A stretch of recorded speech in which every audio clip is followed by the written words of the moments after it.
Hello kids, Shubhamangalam Academical Scholars, myself Sudeep. I'll be taking class 7 for today and we will be taking up lesson number 1, food components. For your convenience, I've also mentioned the page number over here. So yes, okay, the name of the lesson is food components class. So in earlier class, in class 6, the very first lesson that we studied was our food, where we are talking about different types of food items that we like, methods of preparing them, adding preservatives, and from where do we get these foods, what sources are available to get foods like plants, animals, and not to forget, we also obtained salt from seawater. That was also mentioned in that particular lesson. So here we are going to talk about food components. This means what is present in the food, what makes us healthy, what makes us fit, what is required for our body. Is too much protein good for the body? Is too much carbohydrates good for the body? What is carbohydrates and what are proteins? We need to know about this. Okay, so all of us, you and me and everybody around us, definitely love eating food, and there might be something that we might like or we might not like. So the first question that arises to my mind that I would love to ask you people is, what is your favorite food and why? Okay, one big reason that I like food is maybe because of the taste or because of the aroma. What do you mean by aroma? The smell or the fragrance. It really attracts me. So there is a particular food item that I really like. Okay, for example, let's say I like simple rajma chawal. You might like pizzas and burgers. Maybe because of the texture, maybe because of the cheese, or maybe because of the saucy or the tangy flavor. Okay, everybody of us definitely love food.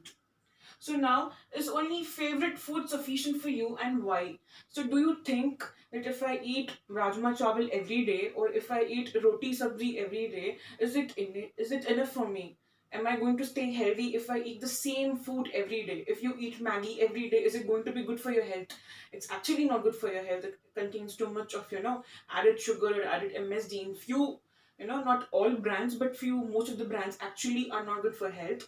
But yes, if you eat rice every day, okay, 3 times in a day, every day you're eating rice, do you think you're going to stay fit? You're going to stay, is it going to be beneficial for your health? Okay, let's see this. I don't think so. And I feel like even you don't think so. Okay, what food do you eat every day?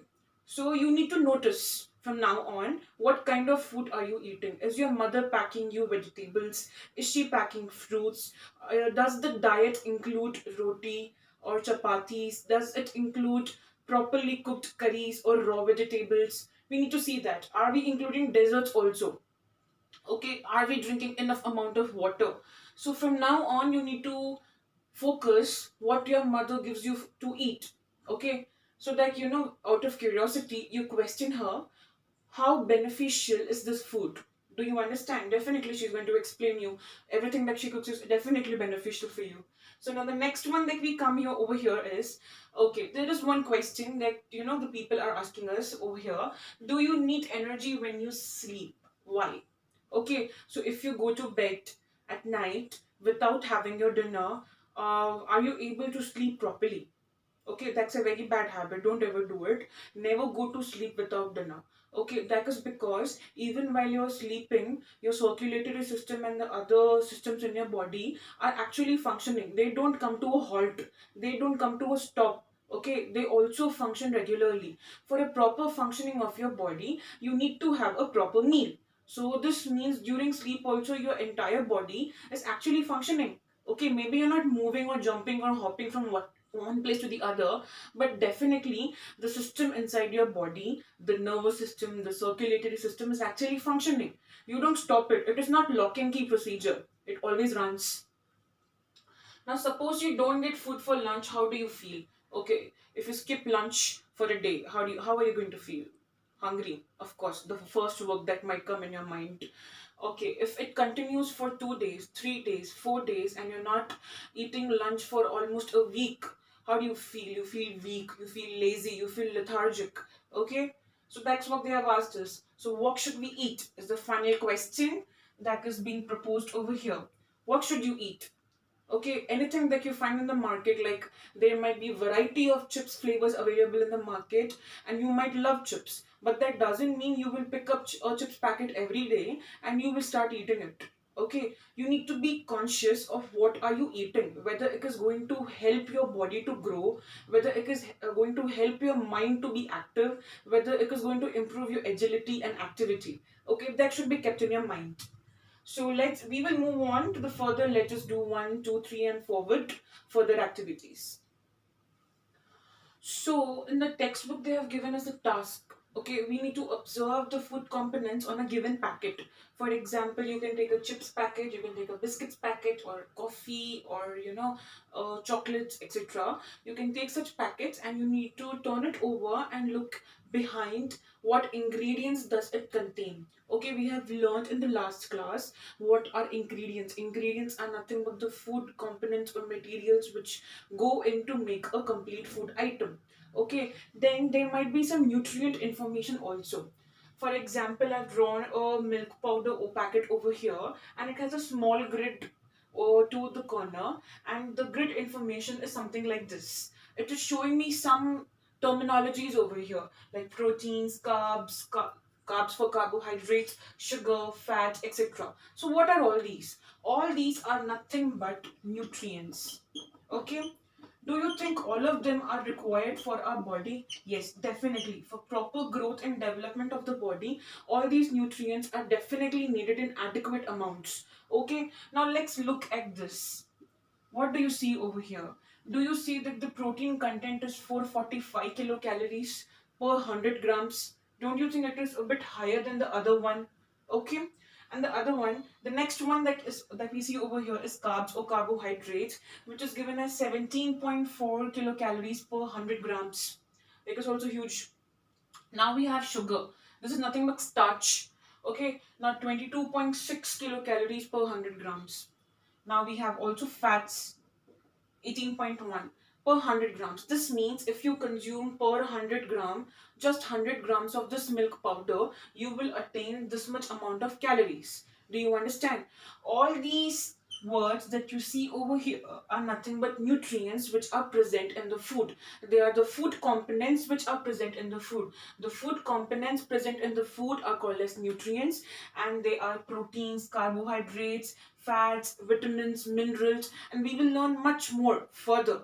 Okay, they have also mentioned how many kilocalories you will attain if you eat 100 grams of this milk powder. Similarly, if I buy a chocolate and I turn over and I see the nutrient information over there, then it might be written over there fats 100 kilocalories per 100 grams. This means if I eat 100 gram of chocolate that I have bought from the market, I might attain 100 kilocalories. Definitely not so good for health. Okay, what are all these words over here? What are all these food components called as? They are called as nutrients.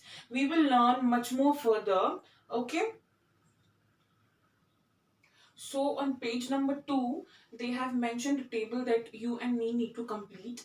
They have given us a task where they have mentioned some food items, and you need to look into the packets, and you need to turn them over and look at the nutrient information over there and check whether all these food items have the given nutrients or not. So what nutrients they have mentioned over here?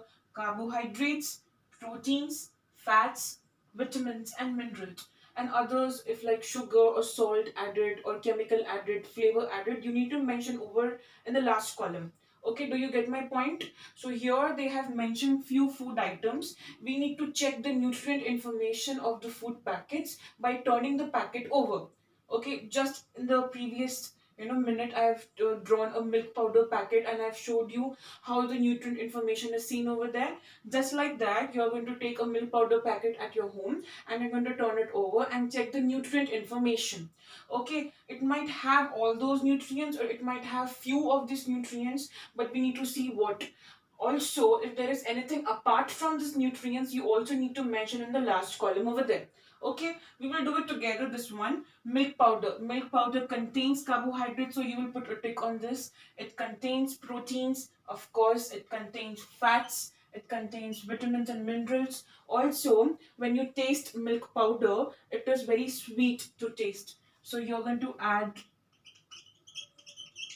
sugar in the last column. Okay, it contains added sugar. For example, these lactogen tins that contain milk powder for babies, the newborn babies and the infants or something like that. So it contains added sugar. Okay, so it is sweetened to taste so that the child likes to eat it. Now, chips. What do you think? Chips have carbohydrates, lots of carbohydrates. Okay, it definitely contains proteins because chips are basically made up of potatoes, sliced potatoes, and potatoes also contain proteins. Fats, of course. Chips are really oily and they contain fats. They don't contain vitamins and minerals. Chips are salty and spicy when you eat them, so it contains added salt and spices.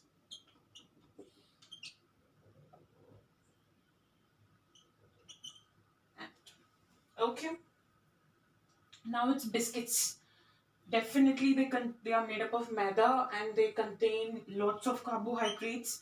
They contain proteins if they are fiber biscuits or some almond flavored biscuits. Then definitely they might contain protein. Fats, of course. What do you think? They contain vitamins and minerals. Think about digestive fibers, milk digestive fibers, and almond flavors, cashew flavored. They contain it, but most of them don't. So, vitamins and minerals. Biscuits are sweet as well as salty. So, I just mentioned sugar over here. It contains added sugar. Chocolates, what do you think? Of course, they contain carbohydrates, proteins, fats, vitamins and minerals, it all depends whether they're milk flavored chocolate or not. Let's put a tick over here because we consider eating milk flavored chocolates. Of course, they contain sugar and many further chemicals. Not at all good for your teeth. They stain your teeth. Okay, please look at the table, try filling it. You have something to add on from your end also, you can definitely add on. You have different information regarding the brands or the biscuit packets that you're seeing. If it varies from this, definitely it is always welcomed. But this is the most generalized one that I have written over here. Please note it down. So in the previous table, we were talking about different kinds of food items like the milk powder, the chips, chocolates, biscuits. And we observed that few of them contain all the proteins, all the nutrients, and few of them don't contain all the nutrients. Okay, now how do you think? How are you going to confirm whether that nutrient is present in that food item or not? How do you confirm that milk powder contains carbohydrates? Only by looking at the packet? Definitely, there are scientific tests also to prove or to confirm whether that particular food item contains the available or mentioned nutrient or not. Okay, that is called as confirmation of presence of food components, which is our next topic for today. So the first thing is test for starch. Basically, starch is nothing but sugar or added carbohydrates. So we are going to test whether the particular food component contains starch or not. So what do we do for this? We are going to take a test tube. Okay. And in the test tube, I am going to add some iodine crystals and water. Iodine crystals when mixed up with water is going to give me a dilute iodine solution. Okay, this dilute iodine solution. Fine, this dilute iodine solution is going to be somewhat brown in color. So for your convenience, I'm just shading it brown with a brush pen so that you understand that this particular test tube contains iodine solution. Okay, how did I make this iodine solution? By mixing up iodine crystals and water. Don't mix too much of iodine crystals with very less water. Have an adequate amount of it. Okay, start with little always. So now we have the brown color solution over here, which is nothing but the iodine solution. Now I am going to take the substance on which I want to test whether it contains starch or not. For example, let's take a potato. Fine, let's take a potato and cut it into half. So on a plate, I'm going to place my sliced potato. Fine. Once I place my sliced potato on this, okay, I'm going to add 2 or 3 drops of this iodine solution on the sliced potato. Okay, once I add 2 or 3 drops of this iodine solution onto the sliced potato, what will I observe? I will observe that the potato might turn blue or black in color. Why do you think this has turned blue or black in color? It shows the presence of starch. Okay, if I pour the iodine solution on it and it doesn't turn into blue or black into color, then this means it does not contain starch. Do you understand my point? I'll repeat it for you. Okay, we take a test tube. I filled it with water. I add some iodine crystals and I make a solution called as the dilute iodine solution. What is the color of the dilute iodine solution? It is brown in color. Now, what do I want to do? I want to test whether the given food item contains starch or not. So, what do? I cut a potato into half and I place the sliced potato. I pour 2 or 3 drops of this brown colored iodine solution onto my sliced potato. After some time, I notice that it turns blue or black into color. This shows the presence of starch in potatoes. Try with something else that does not contain starch. What do you think? Okay, try doing it with many different components present at home and test which of them contain carbohydrates and which of them do not contain carbohydrates. So now the next test is test for fats. What do you think? What would be the easiest one? My mother also prepares pakoda, puri and all. Definitely your mother might also be preparing all this at home because usually kids love it. Okay, so what does she do while she's preparing puris or pakodas? Definitely she's frying them in oil. Yes or no? She's going to take a kadai and or a saucepan and then she's going to add some oil into it, put on the flame, then add those pakoras which are made up of besan or chickpea flour or the puris. She's going to add them like that. Then she's going to fry them for a while and then she's going to strain them out and place it on a paper. Okay, once you can see that the paper has become translucent. Do you understand my point? If this is the white paper over here and I place the fried pakoda on this, you will see that the paper changes the color and becomes translucent. You can see through the paper. Okay. Why? Because the oil from the vada or pakoda or puri has started shedding onto the paper. The paper starts absorbing the oil, which turns it into translucent. Do you understand? It is no more opaque now. It becomes translucent because of the presence of oil in our food item. Do you understand? So what was I talking? We were testing for which component over here, which nutrient, fats. What did I do? I place a white paper and on this I am going to place a just currently made fried pakoda. Okay. Now the fried pakoda definitely contains oil. The paper is going to absorb the oil which is present on the pakoda and it becomes translucent because of the absorption of oil. Okay, once the paper turns translucent, you understand that this pakoda contains oil. Oil contains fats. Do you understand my point over here? Oil definitely contains fats. That is why by this way we are able to test whether our food item contains fats or not. Similarly, instead of pakoda, if I am placing a vada over there, okay, if your mother just makes vada and she's going to place the vada onto the white paper and you see that the paper has absorbed the oil from the vada and it turns translucent, what does this prove? That the vada also contains fats. Do you understand now? So these were two simple tests for starch as well as fats. Coming up with tests for proteins.